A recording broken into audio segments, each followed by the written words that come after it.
ஒரு அக்காவும் தம்பியும் ரொம்ப மோசமான ஒரு வேலைய செய்திருக்கிறார்கள். இப்படி எல்லாமா செய்வாங்க? ஒரு அக்காவும் தம்பியும் சேர்ந்து செய்கிற வேலையா இது? அப்படி என்னதான் செய்தார்கள்? இவர்கள் சேர்ந்து செய்த வேலையை யாராலும் யோசித்துக் கூட பார்க்க முடியாது. என் பெயர் சுகுணா. எனக்கு வயது 25. என் கணவரின் பெயர் கரண். நல்ல வாட்ட சாட்டமான ஆள். எங்களது திருமணத்திற்கு முன்பு எனக்கு இப்படி ஒரு மாப்பிள்ளை கிடைத்ததை நினைத்து நான் மிகவும் சந்தோஷப்படுவேன். ஆனால் அவருக்கும் ஒரு சிறிய குறை இருந்தது. அவர் ஒரு சோடா புட்டி கண்ணாடி அணிந்திருந்தாரு. அவருக்கு கொஞ்சம் லேசான பார்வை குறைபாடு இருந்தது. இது ஒரு மிகச்சிறிய குறைபாடுதான். அதனால் அதை நான் பெரிதுபடுத்திக் கொள்ளவில்லை. ஏனென்றால் கரனை எனக்கு மிகவும் பிடித்திருந்தது. கரண் ஒரு பிரைவேட் கம்பெனியில வேலை பார்த்துக் கொண்டிருக்கிறார். அவருக்கு ஒரு தம்பியும் இருக்கிறான். அவன் சொந்தமாக ஒரு பெட்ரோல் பங்க் வைத்திருக்கிறான். இருவருக்குமே ஒரு நல்ல வருமானம்தான். அந்த அளவுக்கு இவங்க 2 பேரையுமே வழி நடத்தி ஒரு நல்ல நிலைமைக்கு கொண்டு வந்தது கரணோட அம்மாவும் அப்பாவும் தான். கரணோட அப்பா ஒரு ஸ்கூல் ஆசிரியராக வேலை பார்த்து வந்தவர்.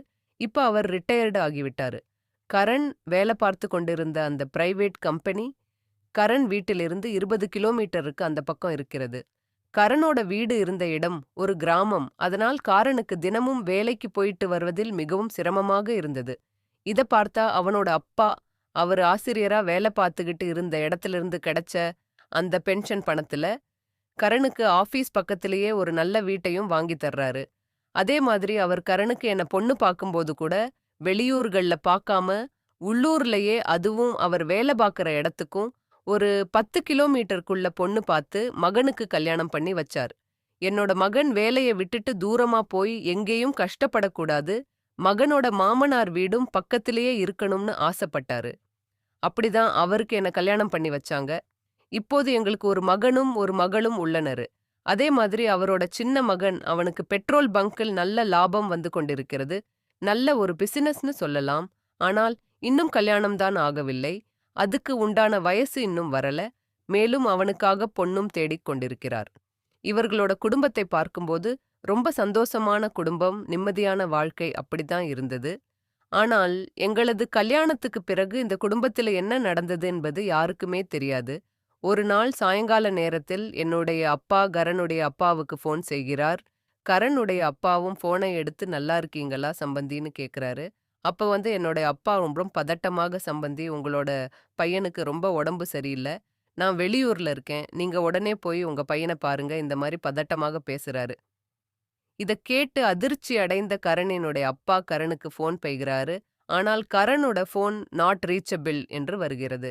உடனே அவர் தனது சிறிய மகனை கூட்டிக் கொண்டு அவரது மனைவியும் அழைத்துக் கொண்டு கர்மதை வீட்டுக்கு வேகமாக செல்கிறார். அங்கே கரனுடைய வீட்டிற்கு சென்றதும் வெளியில் கூட்டமாக நிற்கிறார்கள்.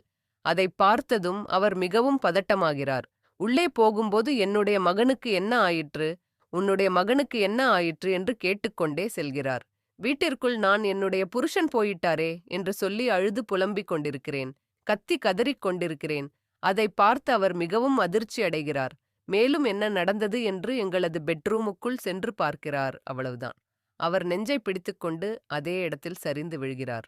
அவர் உயிருக்குயிரா நேசித்ததான் ஆசையா பெத்து வளர்த்த மகன் பெட்ரூம்ல இருக்கிற பேன்ல ஒரு கயிறு போட்டு அதுல தூக்குல தொங்கிக்கிட்டு இருக்கான். கனவுல கூட தன் மகனுக்கு இப்படி ஒரு சம்பவம் நடக்கும் என்று அவர் எதிர்பார்த்திருக்கவே மாட்டாரு. கர்னோட அம்மா அப்பா தம்பி எல்லாருமே அதே இடத்துல கத்தி கதறி அழுகிறார்கள். இனிமே அவ்வளவுதான், அவங்களால என்ன செய்ய முடியும், இந்த மாதிரி அழுக மட்டும்தான் முடியும். கொஞ்ச நேரத்துல என்னோட அப்பா அம்மா தம்பி எல்லாரும் அந்த இடத்துக்கு வந்தாங்க. அவங்களுக்கும் அதே வருத்தம்தான், அதே மாதிரி கவலைப்பட்டார்கள். இப்ப எங்களோட 2 குடும்பமும் அந்த வீட்டுக்குள்ள தான் இருந்தார்கள். அது மட்டும் இல்லாம அங்க இருக்கக்கூடிய ஊர் மக்கள் எல்லாருமே அங்கதான் இருந்தார்கள். அந்த நேரத்துல நடந்த விஷயத்தை தாங்கிக் கொள்ள முடியாத கரனுடைய அப்பா நடந்த சம்பவத்துக்கெல்லாம் சுகுணாதான் காரணம்னு சொல்லி என் மேல பயங்கரமா கோவப்பட்டார். என்ன அதே இடத்தில் திட்டவும் செய்தார். ஊர் மக்கள் அனைவரும் அதை வேடிக்கை பார்ப்பதால் எனக்கும் என்னுடைய குடும்பத்தாருக்கும் மிகவும் அவமானமாக இருந்தது. ஒரு பக்கம் தனது மகள் மீது இப்படி பழி போடுகிறாரே என்று சொல்லி எனது தந்தையும் கோபப்பட்டார். அதனால் இரு குடும்பத்தாருக்கும் பயங்கரமாக சண்டை வந்தது. ஒரு கட்டத்தில் 2 குடும்பத்தார்களும் அதே இடத்தில் சண்டை போட்டுக் கொண்டார்கள். எனது கணவன் ஒரு பக்கம் இறந்து கிடக்கிறான், மறுபக்கம் அது காரணமாக வைத்து 2 குடும்பத்தார்களும் சண்டை போட்டுக் கொண்டிருக்கிறார்கள். ஊர் மக்கள் அதை தடுக்க முடியவில்லை. தடுத்தாலும் யாரும் கேட்பதாக தெரியவில்லை. உடனே அங்கிருந்து ஒரு சிலர் காவல் நிலையத்துக்கு போன் செய்து விட்டனர். கரண் என்ற ஒரு பிரைவேட் கம்பெனி மேனேஜர் தூக்கில் தொங்கி இறந்து விட்டார் என்று காவல் நிலையத்திற்கு போன் செய்து சொல்லிவிட்டனர். அடுத்த 10வது நிமிடத்தில் காவலர்களும் அந்த இடத்திற்கு வந்து சேர்ந்தனர். முதலில் அங்கு இரு குடும்பத்தாரும் போட்டுக் கொண்டிருந்த சண்டையை நிறுத்திவிட்டு அனைவரையும் அந்த இடத்தை விட்டு வெளியே அனுப்பினார். இறந்து போனது ஒரு ஃபேமஸான பிரைவேட் கம்பெனி, என் மேனேஜர். அதனால் அங்கே பிளஸ் மீடியா அனைவருமே கூடியிருந்தனர். அந்த இடத்துல திரும்பவும் கரனுடைய அப்பா போலீஸ்காரர்களிடம் என்னுடைய மகனின் சாவுக்கு அவனது மனைவி சுகுணாதான் காரணம் என்று சொல்லிவிட்டார். இதைக் கேட்டவுடன் போலீசுக்கு கொஞ்சம் சந்தேகமும் வந்தது. அதனால் அந்த இடத்திற்கு உடனே ஃபாரன்சிக் டிபார்ட்மெண்ட்டை வரச் செய்தனர். அவர்கள் வந்ததும் அந்த இடத்தில் கிடைத்த எல்லா தடயத்தையும் கலெக்ட் செய்ய ஆரம்பித்தார்கள். இது உண்மையிலேயே தற்கொலைதானா, இல்லை யாராவது கொலை செய்தே தூக்கில் தொங்க விட்டார்களா, யாருடைய கைரேகையாவது இருக்கிறதா என்று அனைத்து தடயங்களையும் சேகரித்தனர். அடுத்ததாக போலீஸ் ஒவ்வொருத்தரையும் விசாரிக்க ஆரம்பிக்கின்றனர். இவர் ஒரு பிரைவேட் கம்பெனில மேனேஜரா இருக்காரு. அங்கே ஏதாவது ஒர்க் பிரஷர்னால இந்த மாதிரி தூக்கு மாட்டிக்கிட்டாரோ, அந்த மாதிரி கோணத்துல கூட போலீஸ் விசாரணை பண்றாங்க. கம்பெனில போய் விசாரணை செஞ்சா அங்கே இவருக்கு எந்த ஒரு பிரச்சனை கிடையாது. ஒவ்வொரு வேலையுமே இவர் பார்த்து பார்த்து கச்சிதமா பண்ணியிருக்காரு. அதனால அங்க கிளீன் ரெக்கார்ட்ஸ் தான் இருந்திருக்கு. சரியா? அப்பவர் எதனால தான் தூக்கு போட்டு இறந்திருப்பாரு? அந்த கேள்வி போலீஸ்குள்ளேயும் வந்து இருக்கு. சரி, இப்ப வீட்ல இருக்கிறவங்கள மின்சாரம் என்ன செய்யலாம் அப்படின்னு போலீஸ் முதல்ல விசாரணை பண்ண ஆரம்பிக்கிறது. கர்நாடகா மனைவி சுகுணா கிட்ட தான், அதாவது என்கிட்ட தான். ஏன்னா வீட்ல வேலைக்காரங்கெல்லாம் வர்றதுக்கு முன்னாடியே நான் தான் முழுக்க முழுக்க அவரோட இருந்திருக்கேன். அது மட்டும் இல்லாம கர்ணோட அப்பாவும் என் மேல தான் பழி போடுறாரு. அதனால போலீஸ் என்னைத்தான் முதல்ல விசாரிக்க ஆரம்பிக்கிறார்கள். போலீஸ் அதிகாரிகளிடம் சம்பவம் நடந்த அன்று என்ன நடந்தது என்பதை சொல்ல ஆரம்பித்தேன். அன்று ஞாயிற்றுக்கிழமை. பொதுவாகவே ஞாயிற்றுக்கிழமை என்றால் எனது கணவருக்கு விடுமுறையாக இருக்கும். மேலும் எங்கள் குழந்தைகள் பெரியவர்களாக வளர்ந்ததினால் என் கணவர் தனி ரூமிலும் நான் என் குழந்தைகளுடன் தனி ரூமிலும் தூங்கிக் கொண்டிருந்தோம். அன்று ஞாயிற்றுக்கிழமை என்பதால் என்னுடைய கணவருக்கு லேட் ஆகத்தான் எழுந்திருப்பார். நானும் விடுமுறைதானே, நன்றாக தூங்கட்டும் என்று விட்டுவிடுவேன். காலையில் வீட்டு வேலைக்காகவும் சமைப்பதற்காகவும் வேலைக்காரர்கள் வருவார்கள். அவர்கள் வந்து விடை சுத்தம் செய்து கொண்டிருக்கின்றனர். ஆனால் ஒரு ரூம் மட்டும் மூடியை வைக்கப்பட்டிருக்கிறது. அது என்னுடைய கணவருடைய ரூம் தான். அதனால் அவர்கள் அதை மட்டும் சுத்தம் செய்யவில்லை. பிறகு மதிய சாப்பாடு வேலையும் வந்துவிட்டது. மதியம் 2 மணி வரைக்குமா தூங்குவார். பொதுவாக என்னோட கணவர் ஞாயிற்றுக்கிழமை என்றால் காலை 11 மணிக்கு பிறகுதான் எழுந்திருப்பார். ஆனால் இன்று 2 மணி ஆகியும் எழுந்திருக்கவில்லை. அதனால் நன்றும் கதவை தட்டி அவரை எழுப்பதற்கு முயற்சி செய்தேன்.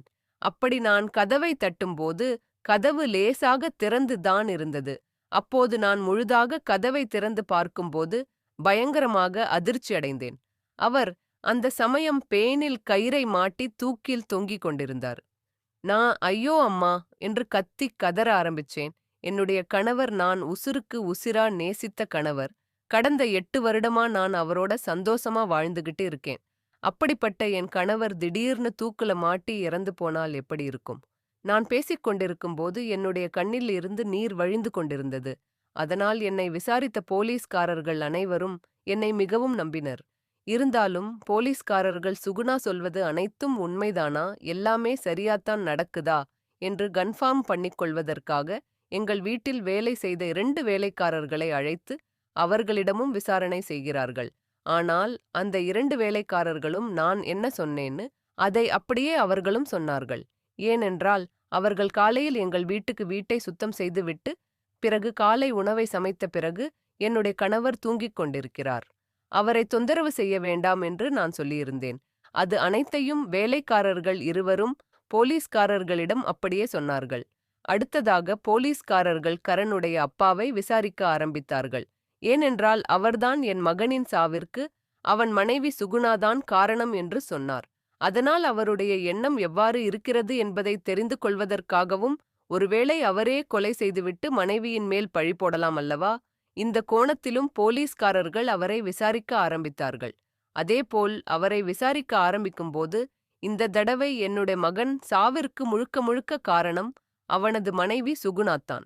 ஏனென்றால் ஒரு சில வருடங்களாக அவன் எப்போது இந்த கல்யாண வாழ்க்கையில் இருந்து தப்பிப்பது, எப்படி இந்த கல்வியான வாழ்க்கையை சுமூகமாக கொண்டு போவது என்று பல மன உளைச்சலில் இருந்ததாக கரண் உடைய அப்பா போலீஸ்காரர்களிடம் சொல்கிறார்.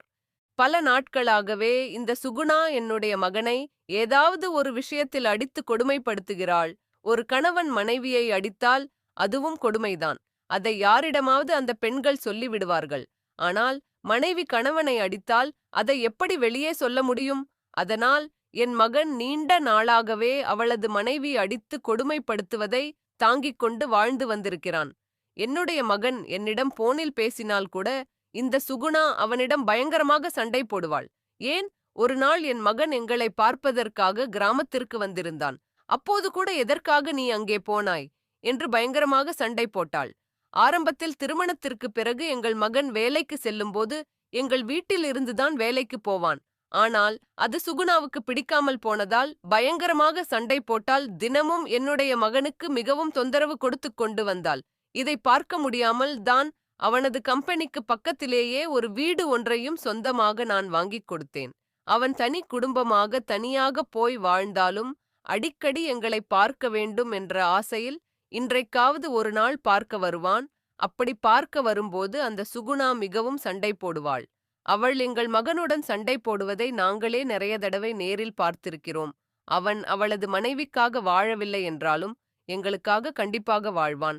அவனுக்கு நான் நிறைய விஷயங்கள் சொல்லிக் கொடுத்திருக்கிறேன்.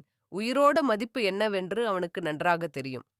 அப்படி இருக்கிறவன் எப்படி இந்த மாதிரி தூக்கிட்டு தற்கொலை செய்து கொள்வான்? நான் செத்துட்டா அம்மா அப்பாவை யார் பாத்துக்குவா? என்னதான் தம்பி இருந்தாலும் அவனுக்கு என்ன திருமணம் கூட ஆகல. இது எல்லாத்தையும் என்னோட மகன் நன்றாக யோசித்திருப்பான்.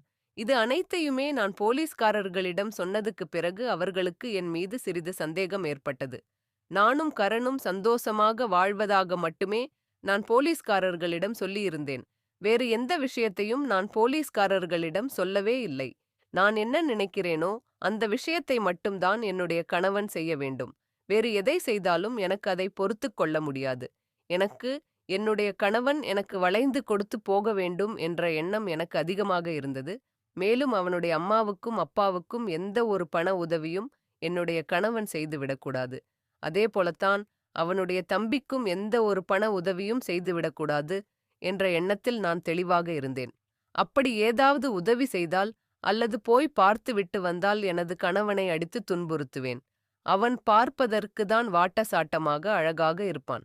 மற்றபடி அவன் நான் சொல்வதை மட்டும்தான் செய்வான். எனக்கு கோபம் வந்தால் என்னை பார்த்து அவன் பயப்படவும் செய்வான். அந்த அளவுக்கு நான் அடித்து மிரட்டி வைத்திருக்கிறேன். கரணின் அப்பா போலீஸ்காரர்களிடம் இறுதியாக ஒரு வார்த்தை சொல்லியிருந்தார். எனது கணவன் இறப்பதற்கு முன்பு அவன் அம்மாவையும் அப்பாவையும் பார்ப்பதற்காக சென்றிருந்தான். அப்படி அவன் எங்களை வந்து பார்த்துவிட்டு சென்றாலே அவனது வீட்டில் பயங்கர சண்டை வரும். கண்டிப்பாக அதுபோல் ஏதாவது நடந்திருக்கும். அந்த சமயம்தான் சுகுணா என்னுடைய மகனைக் கொண்டு இருப்பாள். இதுபோன்று அவர் விசாரணையில் சொல்லிவிட்டார். இதனால் சந்தேகமடைந்த போலீஸ் கர்ணன் உடலை போஸ்ட்மார்ட்டம் செய்வதற்காக அனுப்பி வைத்தனர். ஆனால் இன்று சாயங்காலமானதால் போஸ்ட்மார்ட்டம் செய்ய முடியாது. அதனால் அடுத்த நாள் காலையில்தான் போஸ்ட்மார்ட்டம் செய்ய முடியும் என்று சொல்லிவிட்டார்கள். அன்று முழுக்க கரணின் உடலுக்காக குடும்பத்தில் உள்ள அனைவரும் காத்திருந்தனர். அதேபோல் அடுத்த நாள் காலையில் போஸ்ட்மார்ட்டம் ரிப்போர்ட்டம் வந்தது. அதை பார்த்த போலீஸ் மிகவும் அதிர்ச்சி அடைந்தனர். அந்த போஸ்ட்மார்ட்டம் ரிப்போர்ட்டில் என்ன எழுதியிருந்தது என்றால், கரண் உண்மையிலேயே தூக்கு மாட்டி தற்கொலை செய்து கொள்ளவில்லை. கரண்ட் கழுத்தில் மாட்டியிருந்த கயிற்றால் கழுத்தில் இறுக்கப்பட்டு அவன் சாகவில்லை. மேலும் அவனது உடம்பில் அதிகப்படியான தீக்காயங்கள் இருந்திருக்கின்றன. பிறகு யாரோ அவன் கழுத்தை நிறுத்தி கொலை செய்துவிட்டு அதன் பிறகுதான் அவனை தூக்கில் தொங்க விட்டிருக்கின்றன என்று போஸ்ட்மார்ட்டம் ரிப்போர்ட்டில் வந்துவிட்டது. இது கண்டிப்பாக கொலையாகத்தான் இருக்கும். அப்படி யாரு இந்த கருணை கொலை செய்திருப்பார்கள்? அவனது மனைவி சுகுணாதான் கொலை செய்திருப்பாளோ? அப்படி அவள் கொலை செய்யும்போது அவன் தடுக்காமல் இருந்திருப்பான். ஒருவேளை இந்த கொலைக்கு வேறு யாரும் அவளுக்கு உதவி செய்திருப்பார்களா? வீட்டிலிருந்து வேலைக்காரர்கள் யாராவது சேர்ந்து இந்த கொலையை செய்திருக்கலாம் அல்லவா? இந்த மாதிரி பல கோணங்களில் போலீஸ்காரர்கள் யோசிக்கின்றனர். ஆனா என்ன விசாரணை பண்றதுக்கு முன்னால் இந்த கொலைக்கான காரணம் என்ன என்பதை கண்டுபிடிப்பதற்காக என்னோட போனை வாங்கி போலீஸ் செக் செய்கிறார்கள். ஆனால் என்னுடைய போன் ரொம்ப கிளியனா இருக்குது. நான் தேவையில்லாம யாரிடமும் பேசவே மாட்டேன். நான் வழக்கமாக பேசுவது என்னுடைய அம்மா, அப்பா, தம்பி, இவங்க மூவர்கள் மட்டும்தான் பேசுவேன். பிறகு என்னுடைய கணவன் ஆபீஸ் சென்று விட்டாள். ஒரு சில நேரம் அவனுடன் பேசுவேன். மற்றபடி தேவையில்லாமல் நான் யாரிடமும் பேச மாட்டேன். போலீஸ்காரர்கள் என்ன நினைத்தார்கள் என்னவென்றால், எனக்கு வேறு யாருடனும் கள்ளக்காதல் ஏதாவது இருந்திருக்குமோ, அதனால தான் நான் இந்த கொலைய செய்திருப்பேனோ, அவர்களோட சேர்ந்து தான் இப்படி ஒரு வேலைய நான் செய்திருப்பேனோ என்ற கோணத்தில் தான் அவர்கள் எப்படி ஒரு விசாரணைய செய்தார்கள். ஆனால் அதுல எந்த ஒரு துப்பும் கிடைக்கல. அப்பதான் அவங்களுக்கு டீட்டெயில் போஸ்ட்மார்டம் ரிப்போர்ட் வந்து சேர்ந்தது. அதில் இந்த கரண் இறந்து 36 மணி நேரம் ஆகிவிட்டது என்று அதில் குறிப்பிடப்பட்டிருந்தது. இப்போதுதான் போலீஸ்காரர்களுக்கு ஒரு உண்மையை தெரிய வந்தது. கரண் இறந்து விட்டான் என்று சொன்ன நாள் ஞாயிற்றுக்கிழமை மத்தியம். ஆனால் கரண் உண்மையிலேயே இருந்தது. சனிக்கிழமை சாயங்காலம். இதை ஏன் இந்த சுகுணா மறைக்க வேண்டும்? அப்போது கரண் தான் அம்மா அப்பாவை சனிக்கிழமை சாயங்காலம் பார்த்துவிட்டு வீட்டுக்கு வருகிறான். அப்படி வரும்போது வீட்டில் சண்டை நடந்து அப்போதே அவன் இறந்திருக்க வேண்டும் என்று போலீஸ்காரர்கள் கண்டுபிடிக்கின்றனர். கரண்டின் வீட்டிற்கு வெளியே இருக்கும் சிசிடிவி கேமராவை ஆராய்ந்து சனிக்கிழமை சாயங்காலம் வீட்டிற்கு யார் வந்திருப்பார்கள் என்பதை போலீஸ்காரர்கள் ஆராய்ச்சி செய்கிறார்கள். அப்போதுதான் சுகுணாவின் தம்பி, அதாவது என்னுடைய தம்பி, சனிக்கிழமை சாயங்காலம் வீட்டுக்கு வந்து 45 நிமிடத்திற்கு பிறகு திரும்பி கிளம்பி செல்கிறான். இதை பார்த்தவுடன் போலீஸ்காரர்கள் என்னுடைய தம்பியை உடனே அரெஸ்ட் செய்கிறார்கள். அப்படியே அவனை போலீஸ் ஸ்டேஷனில் வைத்து தீவிர விசாரணை செய்யும் போதுதான் அவன் அனைத்து உண்மையையும் சொல்ல ஆரம்பிக்கிறான். கரண் அவனுடைய அம்மா அப்பாவை பார்த்துவிட்டு சனிக்கிழமை மாலை வீட்டிற்கு வந்ததும் அவனுடன் நான் பயங்கரமாக சண்டை போடுகிறேன். மேலும் அவனை அடித்து துன்புறுத்தினேன். அவன் வழக்கமாக நான் எவ்வளவு அடித்தாலும் வாங்கிக் கொள்வான். ஆனால் அன்று வலி தாங்க முடியாமல் என்னை திரும்பவும் கன்னத்தில் அறைந்து விட்டான். கோபமடைந்த நான் உடனே எனது தம்பிக்கு போன் செய்து அவனை வரவழைத்தேன். மேலும் இருவரும் சேர்ந்து எனது கணவனை அடித்து துன்புறுத்தினோம். மேலும் எனது தம்பி அடுப்பை ஆன் செய்து இரும்பு ராடை எடுத்து அதை பழுக்க காய்ச்சி அதை வைத்து கருணை அடித்து துன்புறுத்தினான். இருப்பினும் கரண் அவனது அம்மா அப்பாவை வாரம் ஒரு முறை கட்டாயம் போய் பார்த்து வருவதாக சொன்னான். கோபமடைந்த நான் எனது சேலையை எடுத்து அவனது கழுத்தில் போட்டு இருக்கிறேன். இருப்பினும் கரண் சமாதானமாவதாக தெரியவில்லை. இதனால் எனக்கும் என்னுடைய தம்பிக்கும் கோபம் இன்னும் அதிகமானது. கரணின் கருத்தில் சேலையை சுற்றி நான் ஒரு பக்கம் நின்று கொண்டேன். எனது தம்பி ஒரு பக்கம் நின்று கொண்டான். இருவரும் சேர்ந்து இழுக்க ஆரம்பித்தோம். சற்று நேரத்தில் கர்ணன் தலை தூங்கிவிட்டது. பிறகுதான் தெரிந்தது கரண் இறந்து விட்டான் என்று. அதனால் கருணை இருவரும் பிளான் போட்டு அவனை பெற்றோர்கள் தூக்கில் தொங்கவிட்டோம். மேலும் இந்த விஷயத்தை மறைப்பதற்காக அவனை தூக்கமாட்டி தற்கொலை செய்து கொண்டான் என்று கொலையை தற்கொலை போல் மாற்ற நினைத்தோம். அதனால் அடுத்த நாள் வேலைக்காரர்கள் வீட்டிற்கு வரும் வரை அந்த கதவை போட்டியை வைத்திருந்தோம். அதேபோல் வேலைக்காரர்கள் வந்தார்கள். கரணின் ரூபாய் மட்டும் சுத்தம் செய்யவில்லை. மதியம் சாப்பிடுவதற்கு அழைப்பது போன்று நாடகம் ஆடி பிறகு கரண் இறந்து விட்டான் என்று அனைவருக்கும் தெரியப்படுத்தினோம். இவை அனைத்தையும் என்னுடைய தம்பி போலீஸ்காரர்களிடம் ஒத்துக்கொண்டான். பிறகு போலீஸ்காரர்கள் என்னையும் அரெஸ்ட் செய்தார்கள். கரணின் அம்மாவும் அப்பாவும் தன்னுடைய மகனுக்காக மிகவும் வருத்தப்பட்டனர்.